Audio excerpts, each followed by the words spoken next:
Vous vous souvenez de Pénélope ? Pénélope, la femme d'Ulysse, le roi d'Ithaque. Vous savez, dans l'Odyssée, le livre que vous avez probablement dû lire en 6e.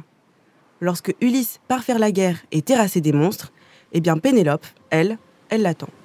Pendant 20 ans. Pendant 20 ans, elle repousse tous les hommes qui essayent de la séduire. Parce que c'est quand même la reine, donc il y a beaucoup de prétendants. Mais Pénélope, elle ne lâche rien. Elle croit dur comme fer au retour d'Ulysse. La personne que vous venez d'entendre, c'est Iris Ouédraogo. Elle est journaliste chez Louis.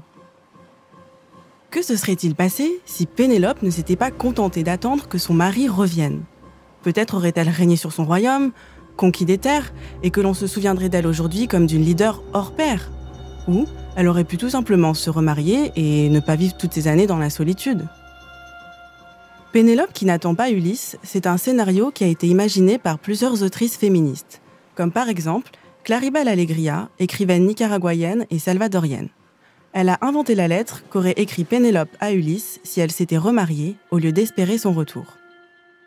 Mi querido Odiseo, ya no es posible, mas esposo mío. Mon cher Ulysse, il n'est plus possible, mon époux, que le temps passe et vole et que je ne te dise rien de ma vie à Ithaque. Il y a bien des années déjà que tu es parti. Ton absence fut douloureuse pour ton fils et pour moi. 3 ans ont passé, mais désormais, Ulysse, mon cœur soupire pour un jeune homme aussi beau que toi dans ta jeunesse, aussi habile à l'arc et de sa lance. Il est préférable, Ulysse, que tu ne reviennes pas. De mon amour pour toi ne reste que des cendres. Mais dans la version originale du mythe, Pénélope s'est contentée d'espérer des années le retour d'Ulysse en défaisant et refaisant sans cesse la tapisserie qu'elle tissait consciencieusement. En réalité, elle a tout simplement mis sa vie sur pause, attendu, espéré. Bienvenue dans Émotion. Je m'appelle Adélie Pochman-Pontet et aujourd'hui, c'est Iris Ouédraogo qui va vous présenter ce 13e épisode. Iris part explorer ce qui advient quand on ressent de l'espoir, pour découvrir si c'est véritablement ou non une émotion positive.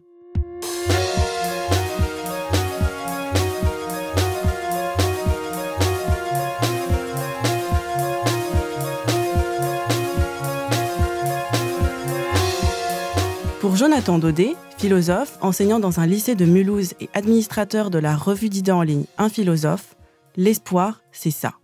Un état d'attente passive où l'on se contente de rêver à une vie meilleure, mais sans agir vraiment pour améliorer notre quotidien. Dans un texte intitulé avec un peu de provocation contre l'espoir, il développe l'idée selon laquelle cette émotion nous empêche de trouver des portes de sortie à des situations qui ne nous conviennent pas, jusqu'à nous rendre même carrément apathiques. Il y a l'idée que l'espoir est un sentiment positif, alors qu'en réalité, il me semble que l'espoir est avant tout une passion triste, un sentiment qui est lié à la nostalgie, peut-être à la mélancolie. L'espoir est plutôt pour moi un sentiment qui est le souvenir d'un bonheur passé, et qu'on espère soit qu'il pourrait revenir, ou alors qu'il n'est plus là, et donc qu'il faudrait retourner à une forme de tranquillité, de quelque chose de perdu, et pas du tout quelque chose de positif. En fait, comme dit Nietzsche, l'espoir c'est quelque chose qui lorgne sans cesse s'il n'y a pas dans un coin du désespoir. Pour le philosophe, l'espoir nous conduit à être continuellement frustrés, à ressasser ce que l'on voudrait être ou ce que l'on voudrait faire, et finalement à nous rendre continuellement insatisfaits. On espère toujours plus et forcément, on en oublie de se concentrer sur le présent. Au lieu de faire, au lieu d'agir, il y aurait l'idée dans l'espoir comme une forme d'attente. C'est ce que je reprenais dans le texte en montrant qu'en espagnol, attendre c'est esperar. Quand on attend un bébé, en fait, on l'espère en espagnol. Et quand on attend un bébé, d'une certaine manière, il n'y a rien d'autre à faire que d'attendre. Eh bien, quand on espère, il y a peut-être l'idée qu'il n'y a rien d'autre à faire que de s'asseoir et d'attendre que le temps passe, ou du moins que ça advienne. Je pense aux supporters d'une équipe de foot. Son équipe prend 3-0 à la mi-temps. Il ne peut que espérer le miracle ou quelque chose qui advienne. C'est comme si finalement, on se défaussait de toute responsabilité. Bon, eh bien, ma vie ne me plaît pas, mais je n'ai pas vraiment d'emprise là-dessus puisque ça ne dépend pas de moi, mais du destin. L'espoir maintient une survie, maintient quelque chose de passif de la vie, d'une sorte d'existence active qui désire véritablement changer les choses, ou en tout cas les maintenir, mais qui se laisse soumettre à ce qui pourrait bien arriver. Choose hope! Choose hope! Choose hope! Je veux former un troisième et dernier vœu, un vœu d'espoir. Espoir en nous-mêmes comme peuple. Espoir en notre avenir commun. Espoir en notre Europe. On this day, we gather because we have chosen hope over fear. Je crois que ça a des répercussions d'ailleurs. Lorsqu'un homme politique va par exemple dire il faut redonner de l'espoir au peuple, il faut redonner de l'espoir à certaines couches de la population, c'est peut-être l'aveu de leur dire on ne peut rien faire et il n'y a qu'à attendre que ça passe, il n'y a qu'à attendre que ça vienne. Donc c'est dans le sens-là que j'entends l'espoir de manière passive, c'est-à-dire dans l'idée que c'est une sclérose de l'action, une anesthésie de l'action et non pas ce que ça devrait être véritablement, une énergie. Le problème, c'est que bien souvent, on espère des choses sur lesquelles on n'a aucune emprise. Comme la paix dans le monde, moins de SDF dans les rues, ou à titre individuel, que notre patron arrête de nous prendre la tête, ou bien que quelqu'un tombe amoureux de nous. Il est très difficile d'agir là-dessus, et on finit par être coincé. C'est ce qui est arrivé notamment à Laura. À l'âge de 18 ans, elle sort d'une relation douloureuse de 2 ans, elle est un peu perdue dans son orientation scolaire et décide de se donner 1 an avant de vraiment commencer ses études. En attendant de trouver une voie, elle devient hôtesse d'accueil à Paris et s'inscrit un peu par hasard sur un site de rencontres, histoire de passer le temps et de ne plus penser à son ex. Je me suis dit, il faut que je fasse des rencontres, il faut que je passe à autre chose, donc je me suis inscrite sur un site de rencontres. Je l'avais jamais fait avant, j'y croyais pas trop, mais bon voilà, je me suis lancée. Et au bout de quelques jours, je reçois plein de mails de mecs qui m'intéressent pas forcément. J'y réponds un peu sans trop y croire. Et un jour, je tombe sur le profil de Sébastien. Sébastien, à première vue, lui plaît. Mais petit bémol, il a 32 ans. Il est donc beaucoup plus vieux qu'elle, mais ça ne la dérange pas plus que ça. Et puis, Laura est curieuse. Pourquoi un mec de cet âge-là s'intéresserait à elle ? Elle se laisse tenter et accepte de le rencontrer. Il me remercie tout de suite de lui donner la chance de lui parler. Enfin, tout de suite, il me met un peu sur un piédestal. Il a l'air surpris qu'une fille de mon âge s'intéresse à lui. Et donc, on se donne assez vite rendez-vous dans un bar près de chez moi. Et donc là-bas, il m'a tout de suite plu. Il est hyper grand, et c'est ça qui m'a marqué au début, qu'il est très grand, assez baraque. Et bon, voilà, il m'explique qu'il est policier, que c'est un officier de police judiciaire, et qu'en même temps, il est handballeur professionnel le soir. Donc il me met un peu tout de suite en garde et il m'explique qu'il va pas avoir beaucoup de temps libre, mais qu'il serait content qu'on puisse se voir, se revoir peut-être, voilà. Laura tique un petit peu lorsqu'il lui dit qu'il ne sera pas beaucoup disponible. Mais elle ne se pose pas plus de questions que ça. Il est très occupé entre son boulot de policier et sa carrière de handballeur. Et puis, il lui plaît beaucoup. Elle tente quand même le coup et ils commencent à se fréquenter plus régulièrement. Ce que j'aimais beaucoup chez lui, c'est qu'il avait beaucoup d'anecdotes. Il me racontait son boulot, des arrestations, des cas qui suivaient au commissariat. Donc, c'est quelqu'un qui a beaucoup d'histoires à raconter, donc ça m'avait tout de suite plu. Et il m'explique aussi que, parce que moi je lui pose la question, je me dis, à 32 ans, on a peut-être quelqu'un dans sa vie, c'est pas impossible. Donc, il m'explique qu'il est en pause avec sa copine et qu'ils sont ensemble depuis 14 ans. Donc là, moi, je panique un peu, je me dis, ça fait beaucoup. Déjà, est-ce que c'est vraiment terminé ? Est-ce qu'il s'en est vraiment remis ? Comment on peut se remettre d'une relation de 14 ans si vite comme ça ? Mais je pose pas plus de questions que ça et je me dis, de toute manière, on verra. Et donc, on se revoit plusieurs fois. Et moi, je tombe raide dingue de lui très vite. Ils s'écrivent beaucoup de textos, presque en permanence. Et à chaque rendez-vous, elle s'attache davantage. Malgré tout, une chose la titille. À chaque fois qu'ils se voient, c'est dans un lieu discret. Un café excentré, le coin d'une rue ou la voiture de Sébastien. Je sentais qu'il était méfiant. Je me souviens d'une fois, il m'a donné rendez-vous dans un parking souterrain. Il m'a dit, on sait jamais. Et je me suis dit, moi, c'est parce qu'il est policier. Il est sûrement un peu parano. Finalement, Laura finit par comprendre par elle-même que Sébastien s'est remis avec sa copine. Lui ne lui dira jamais frontalement. Et pour ne pas le perdre, Laura ne dit rien. Elle lui fait croire qu'elle gère, qu'elle n'est pas vraiment amoureuse. Elle ne veut surtout pas qu'il prenne peur et s'enfuit. Alors elle réfrène ses sentiments et fait comme si tout allait bien, tout en gardant l'espoir qu'il la choisisse elle. Pendant ce temps-là, elle doit aussi se plier aux règles très strictes que Sébastien met en place pour que surtout leur relation reste secrète et que sa compagne ne découvre rien. Après 21h, il est plus trop dispo, il me dit bonne nuit, bon. Et donc on continue à se voir, il fait un peu plus attention, il me parle pas le soir. Et donc je comprends après qu'en fait il a 2 téléphones, parce qu'il m'avait donné un numéro, quand on s'était parlé sur internet, il m'avait donné un numéro en me disant que c'était son portable professionnel. Et moi je me suis même pas posé de question pourquoi il me donnait ce numéro et pas le perso, mais... Et un jour, je ne sais pas pourquoi je l'appelle, alors qu'on se parle d'habitude par SMS, et je tombe sur une messagerie humoristique du type, enfin celle qu'on achète, quoi. Donc, salut, laisse-moi ton message. Donc, je comprends que c'est clairement pas son portable pro du commissariat.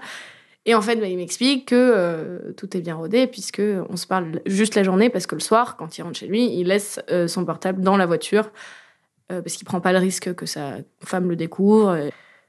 Donc, c'est un peu dur parce que je sais que quand il me dit bisous à demain à 21h, il n'y a aucun moyen de le joindre parce que son portable n'est même pas sur lui. Et moi, du coup, je me fais des films. Je m'imagine qu'il passe des super soirées alors qu'il m'explique qu'il est triste, que ça va pas, qu'il se touche plus, que c'est pour ça d'ailleurs qu'il est avec moi et que c'est pas juste parce qu'il a envie d'avoir plein de femmes, que je suis la première, qu'il a jamais connu ça avant. Et il me promet qu'il a qu'un seul jardin secret, donc c'est moi son petit jardin secret. Et voilà. Laura encaisse. Elle fait des concessions de plus en plus grandes, mais ne dit rien, ne se plaint pas. Ce qu'elle me dit, c'est qu'elle a peur de passer pour une hystérique.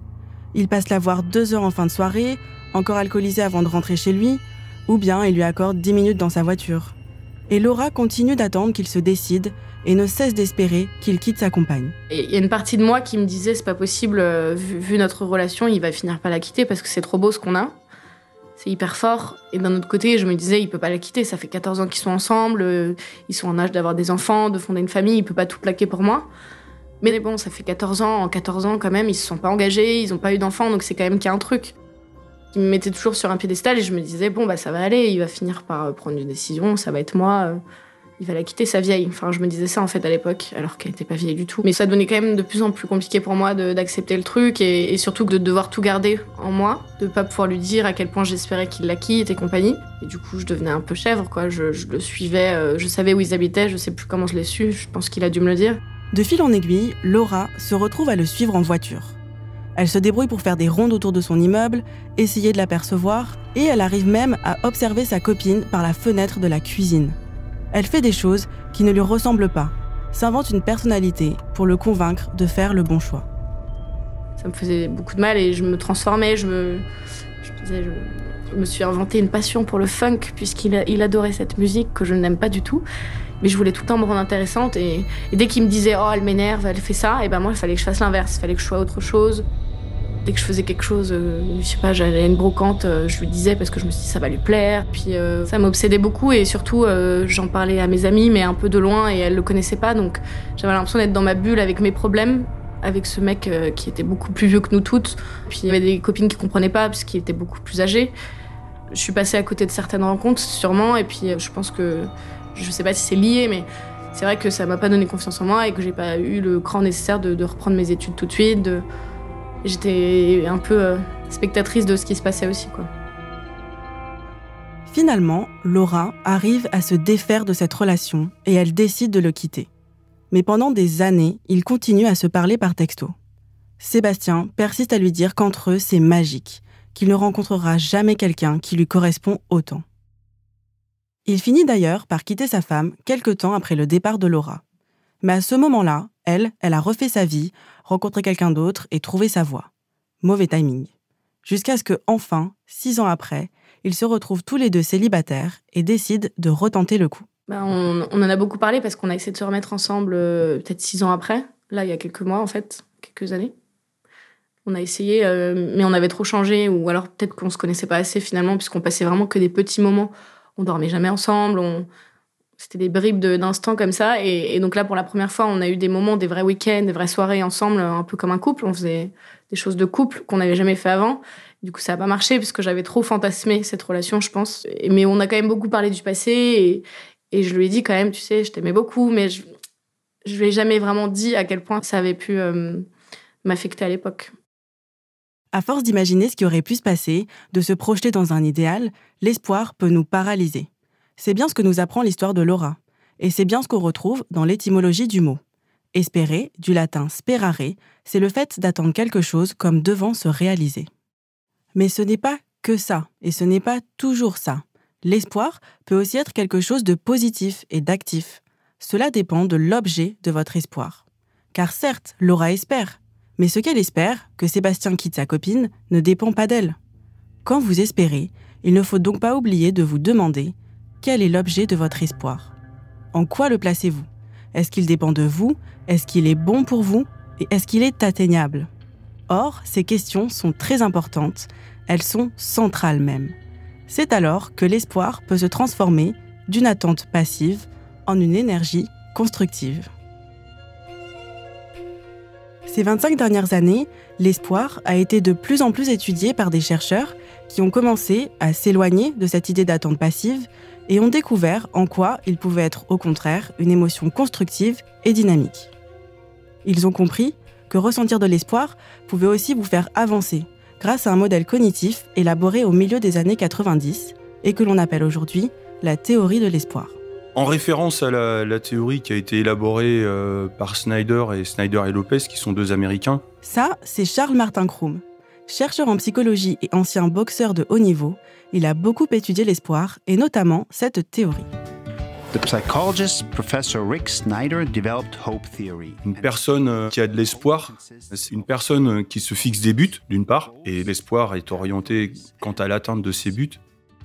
Les chercheurs qui travaillent sur cette théorie ont mis en place un outil pour mesurer le niveau d'espoir et voir s'il est constructif.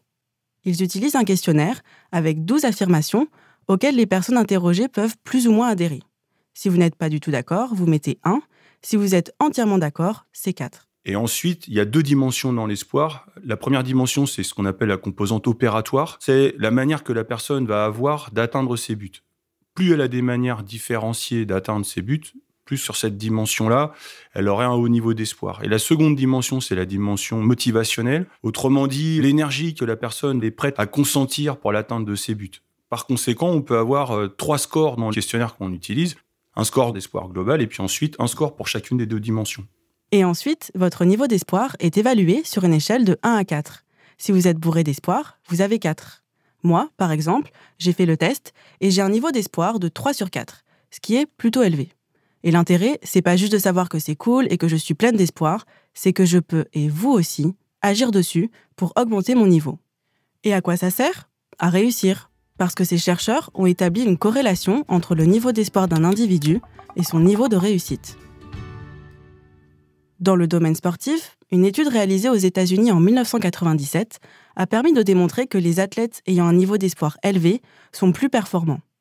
Yann Delas, professeur d'EPS et chercheur en STAPS, sciences et techniques des activités physiques et sportives, a mené une expérience similaire afin de démontrer plus précisément ce lien entre espoir et performance sportive. Première étape, il distribue des questionnaires à un groupe d'élèves en STAPS, donc plutôt sportifs, pour mesurer leur niveau d'espoir. Et il sélectionne pour son étude ceux qui ont le plus haut niveau d'espoir et ceux qui ont le plus bas. J'ai fait venir les élèves dans le cadre d'un protocole, voilà. Et puis, l'idée, c'était que les étudiants soient confrontés 2 fois à la tâche. Donc, une première tâche de pédalage où ils devaient tenir le plus longtemps possible. Donc, il faut savoir que c'est une tâche qui est particulièrement sollicitante sur le plan physiologique. L'idée, c'est que les élèves doivent pédaler sur une sorte de vélo d'appartement réglé pour que l'effort soit intense. Et ils doivent tenir le plus longtemps possible. Donc cette puissance, ça correspondait à la puissance maximale aérobie. Donc si ça vous parle pas, c'est en gros, grosso modo, c'est une puissance sur laquelle normalement on peut tenir environ 6 à 11 minutes, voilà, à peu près. Après avoir atteint leur maximum, ils sont reçus par Yann Delas qui leur dit qu'ils ont échoué à la tâche.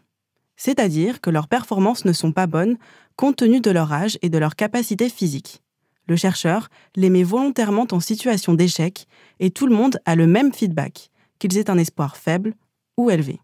Ensuite, ils ont un temps de récupération, volontairement pas assez long, puis ils retournent sur le vélo. D'accord, donc en fait là ils sont dans des conditions où ils n'ont pas assez récupéré, donc ils vont probablement pas faire mieux que la première fois. Absolument. On peut même présumer du fait qu'ils vont faire moins bien. L'idée c'est de voir dans quelle mesure ils vont faire moins bien et éventuellement si certains vont être en capacité d'améliorer. Ce qu'on constate, c'est que chez les 2 groupes, espoir élevé comme espoir faible, il y a une diminution des performances. Chez presque tous les sujets, sauf quelques sujets qui arrivent à augmenter leur performance, mais c'est rare. Et donc, par contre, ce qui est intéressant, c'est qu'on a globalement une moindre diminution de la performance chez les espoirs élevés par rapport aux espoirs faibles. Donc, c'est-à-dire que chez les 2 groupes, la performance diminue, mais chez le groupe espoir élevé, elle diminue un petit peu moins, particulièrement chez les garçons. C'est un petit peu moins visible chez les filles parce qu'on a des effets de variation des performances qui sont importants. Par contre, chez les garçons, par exemple, on a constaté qu'il y avait 37% de diminution de la performance de la tâche 1 à la tâche 2 chez les espoirs faibles, alors qu'on n'est qu'à moins 24% chez les espoirs élevés. Les élèves qui ont le plus d'espoir ont vu leur performance diminuer moins que les autres. L'espoir semble donc surtout avoir un effet sur la capacité à rebondir en cas d'échec, à se remotiver. Sur le long terme, on comprend bien pourquoi quelqu'un avec un fort niveau d'espoir sera plus performant. Il saura continuer face aux obstacles et devenir progressivement meilleur. C'est ce que démontrent plusieurs études, notamment sur des patients atteints de maladies graves comme un cancer. Plus leur niveau d'espoir est élevé, meilleures sont les chances de guérir, car le patient réussit à se fixer des buts et prend davantage d'initiatives pour se sentir mieux. Cela s'observe aussi dans le milieu scolaire. Charles Martin Crum travaille notamment sur le niveau d'espoir d'élèves et le constat est le même. Plusieurs études prouvent que plus il est haut, meilleurs seront leurs résultats, ils seront moins susceptibles d'abandonner leurs études et auront plus de chances de réussir ce qu'ils entreprennent. La question qui se pose alors, c'est comment intervenir sur son niveau d'espoir ? Que pouvons-nous faire pour l'augmenter ? Donc on peut intervenir avec les élèves, par exemple, sur leur créativité. La créativité quant à la manière d'atteindre les buts. On peut travailler avec eux sur le sens des buts qu'ils se sont fixés. Et puis bien évidemment, on peut travailler sur les buts en eux-mêmes. Puisque, rappelez-vous, l'espoir, c'est un but et les moyens que l'on met pour y parvenir. Donc, première étape, il faut définir clairement l'objet de notre espoir, notre but. Charles Martin Crum conseille pour ça un petit exercice de pensée. Voilà, ce soir, vous allez vous coucher. Imaginez que demain, votre réveil sonne et pour vous, c'est la journée idéale qui commence. Comment ça se passe ? C'est quoi votre journée idéale ? Vous êtes habillé comment ? Vous commencez par quoi ? Vous allez où ? Vous y allez comment ? Et ainsi de suite. Là, on essaie de définir vraiment une vie idéale, quoi. Dans le principe, ce serait un petit peu comme si on rêvait sa vie pour ensuite vivre son rêve, quoi. J'aurais tendance à reprendre un peu ces mots-là. Et une fois que ça a été déterminé, on va travailler sur l'accompagnement de la personne, sur comment faire, comment s'y prendre. Se représenter clairement l'objet de notre espoir permet d'avoir plus de chances de réaliser nos buts, mais aussi de ne pas se tromper de direction. Charles Martin Crum m'a donné l'exemple de son fils. Très jeune, il pratiquait la boxe française et faisait beaucoup d'efforts pour s'améliorer et devenir le meilleur. Quand il était petit, il faisait de la boxe française. Et moi, j'ai entraîné en boxe française pendant assez longtemps. Puis un jour, je lui ai dit, tu sais, Benjamin, si tu fais de la boxe, c'est pour toi. C'est pas pour moi. Et je lui ai dit, moi, t'es mon fils et je t'aime parce que t'es mon fils, pas parce que tu fais de la boxe. Il a arrêté la boxe. Il avait 8 ans à l'époque. Le but du fils de Charles Martin Crum n'était pas le bon pour lui à ce moment-là. Il voulait faire de la boxe pour faire plaisir à son père. Or, pour espérer de manière constructive, il faut avoir un but en adéquation avec ses propres désirs, et non pas, au hasard, ceux de ses parents. Quand il était en la phase d'orientation scolaire, il voulait faire médecine. Donc ça, c'était son plan A. Je l'ai fait travailler sur un plan B. Et son plan B, c'était de travailler dans les métiers du sport. Et là, bis repetita, quoi. Je lui ai dit, attends, tu sais, je t'aime parce que t'es mon fils. C'est pas parce que tu vas faire STAPS que je vais t'aimer plus ou moins, ça n'a rien à voir. Et là, on a défini ce projet qu'il avait potentiellement de faire STAPS. Et effectivement, c'était réellement quelque chose qui l'animait parce que lui, depuis très longtemps, ce qui donne du sens pour lui, c'est d'être au service des autres. Et il se trouve que quand il a démarré médecine, il a tenu en fait 2 mois et ça lui a pas plu. Alors, c'était pas un pis-aller de fait de faire STAPS, c'était quelque chose vraiment qui lui plaisait. Et il a pu enchaîner derrière. On voit donc qu'il est primordial de bien définir ce que l'on espère, mais aussi de préparer un chemin différent, au cas où le plan de départ ne se passe pas comme prévu. Bref, il y a plusieurs manières de concrétiser son espoir. C'est en cela que l'espoir constructif se différencie de l'optimisme. Dans l'espoir, on définit ses buts et les stratégies pour y parvenir. Cela nous permet d'agir pour que les choses se passent bien. Alors que l'optimisme, c'est plutôt une vague intuition qui n'est pas vraiment suivie d'action. Et c'est la raison pour laquelle l'espoir, dans le domaine sportif, permet d'améliorer ses performances. C'est ce qu'a constaté Virginie Dedieu, championne du monde de natation synchronisée. Elle a toujours eu un grand espoir en ses chances de gagner les plus hauts titres. Elle a commencé ce sport, un peu par hasard à l'âge de 6 ans, dans le petit club d'Aix-en-Provence. Et très vite, elle se démarque de ses coéquipières. Vraiment, le but pour mes parents, c'était de faire du sport pour s'amuser, pour se défouler, pour se dépenser, parce qu'ils estiment que les enfants ont besoin de faire du sport tous les jours.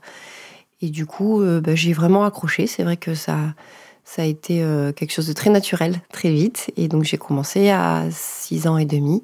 Et j'ai fait de la danse classique juste l'année d'après aussi. 3 ans après ses débuts, Virginie Dedieu termine première en compétition individuelle, alors qu'elle a plusieurs années de moins que certaines de ses concurrentes. Donc forcément, on s'aperçoit qu'il y a quelque chose.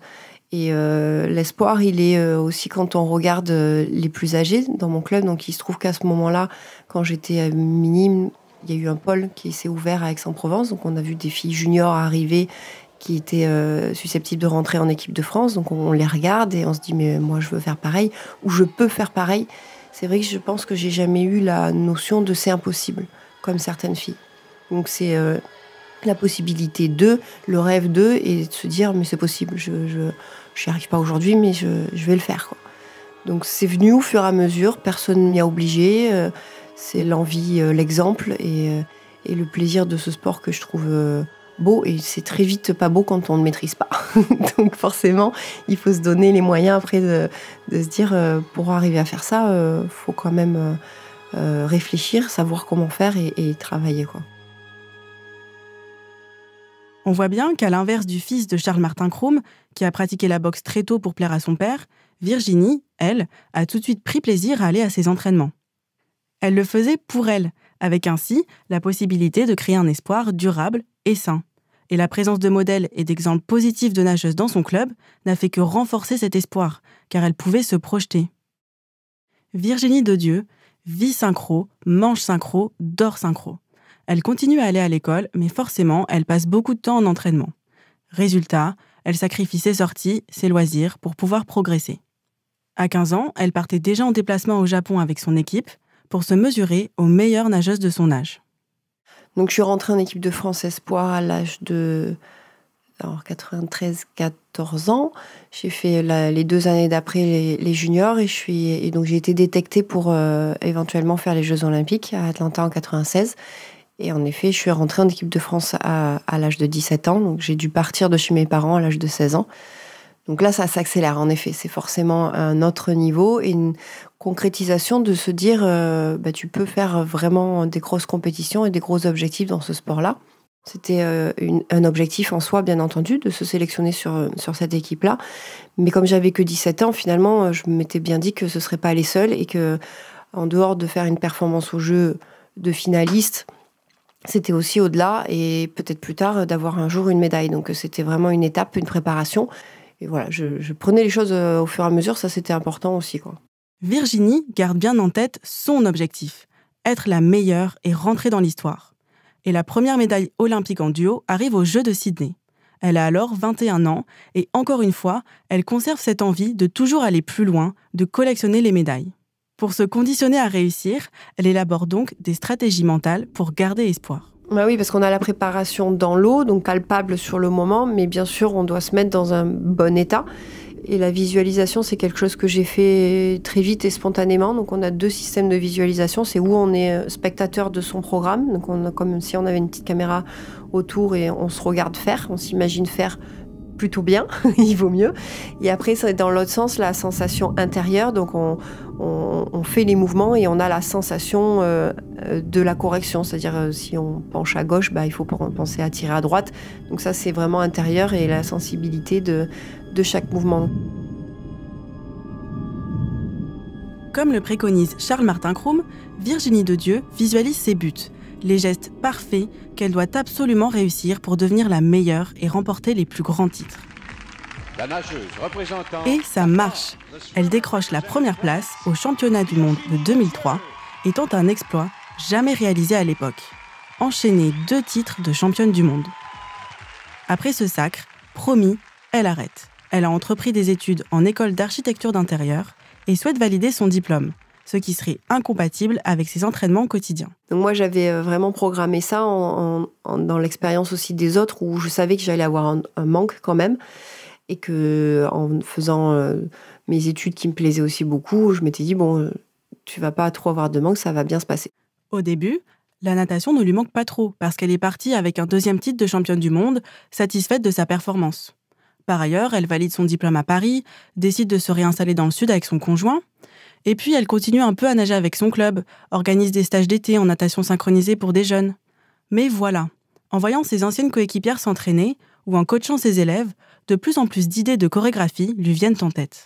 Et donc là, je m'aperçois de choses. Enfin, quand on est de l'autre côté du bassin, on comprend différemment. Et je me dis, mais si je l'avais pensé comme ça, ce serait allé plus vite si je faisais les choses comme ça. Donc encore des possibilités ou une réflexion dans l'entraînement qui se fait. Et en fait, en mois de septembre, je pars voir mes copines de l'équipe de France qui est en Coupe du Monde au Japon. Et là, par contre, en effet, dans les gradins, je me dis... de toute façon, c'est la compétition qui manque le plus, plutôt que le quotidien. Donc, c'est pour ça que mon année, s'était très bien passée et j'avais pas eu de manque. Mais quand j'arrive à cette compétition-là et que je vois les autres, là, oui, il y a un peu la boule au ventre et me dire, mais qu'est-ce que tu fais là? Pourquoi t'es pas de l'autre côté? On se sent un peu impuissant. Et puis, des idées qui émergent, des idées qui ont jamais été faites, encore une fois, des difficultés. Peu à peu, l'espoir renaît en elle. Sa carrière de nageuse n'est donc pas tout à fait finie. À 28 ans, elle replonge dans le bassin et décide de reprendre l'entraînement. Elle a alors seulement 4 mois pour se remettre à niveau et tenter de remporter un 3e titre de championne du monde d'affilée, une première dans sa discipline. Virginie Dedieu doit s'entraîner seule. La fédération ne voit pas d'un bon œil ce comeback qui chamboule l'organisation du club.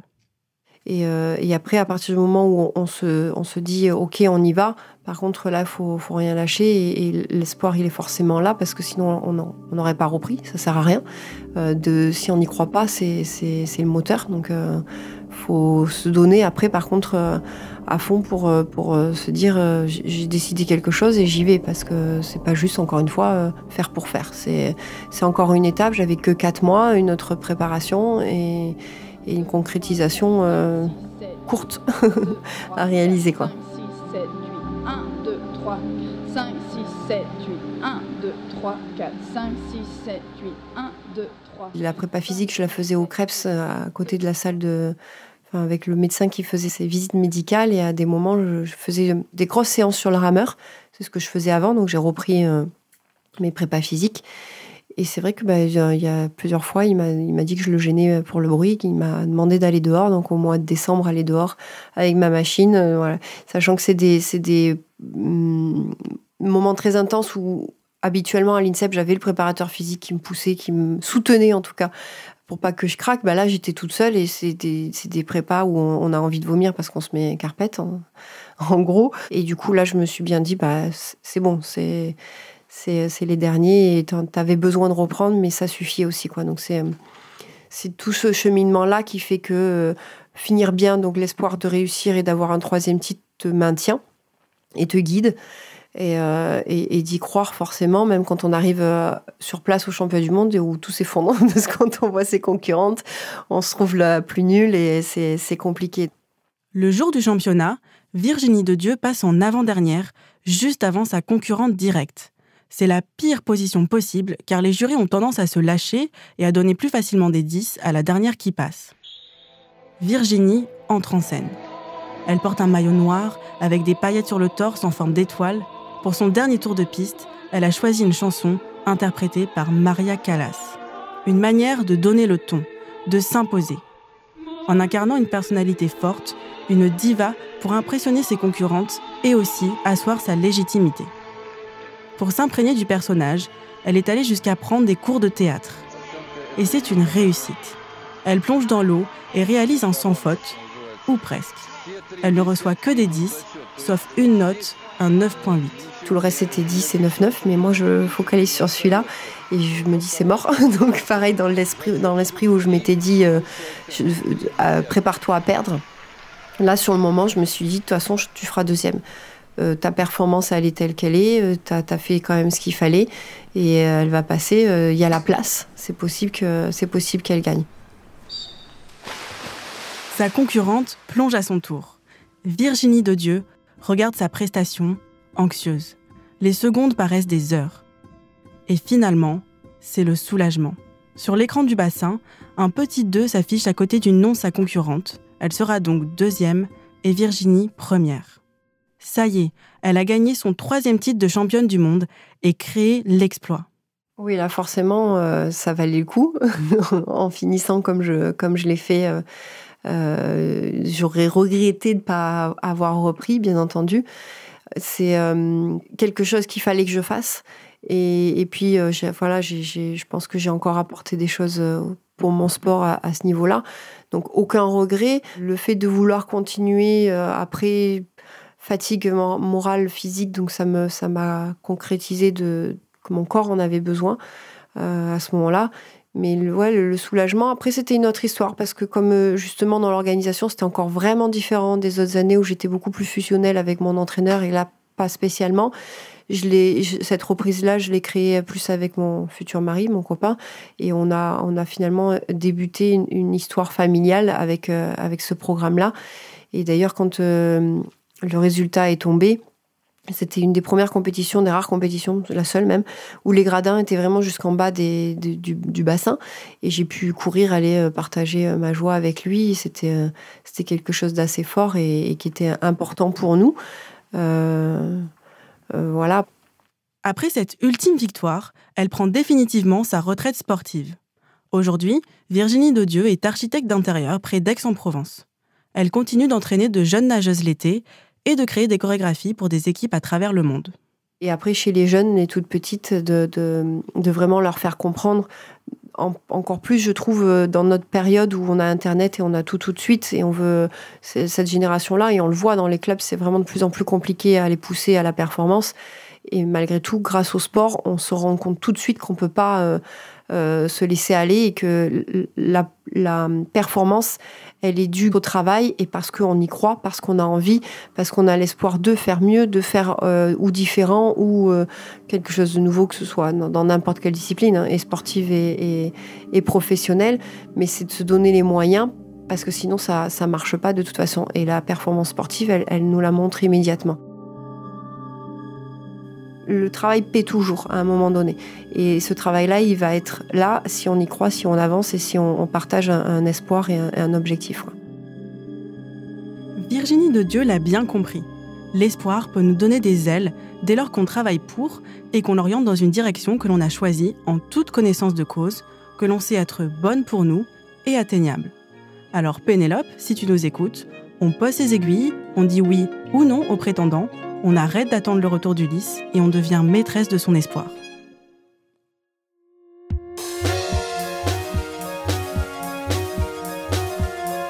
Vous venez d'écouter Émotion, un podcast de Louis Média.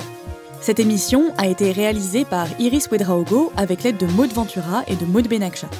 Charlotte Pudlowski était à la rédaction en chef. La création sonore a été réalisée par Nicolas Vert et Claire Cahu. L'enregistrement par Tristan Mazir et le mixage par Jean-Baptiste Bonnet. Merci à nos interlocuteurs, Jonathan Daudet, Charles-Martin Kroum, Yann Delas, Virginie Dodieu et Laura. Vous pouvez écouter Émotion sur toutes les applications de podcast comme iTunes ou Google Podcast par exemple, ainsi que sur YouTube, Spotify et SoundCloud. Nous sommes aussi sur les réseaux sociaux, @Émotion Podcast, Émotion avec un S, sur Facebook, Instagram et Twitter. Si vous avez une histoire forte en lien avec une émotion, n'hésitez pas à nous écrire à hello@louismedia.com. À bientôt!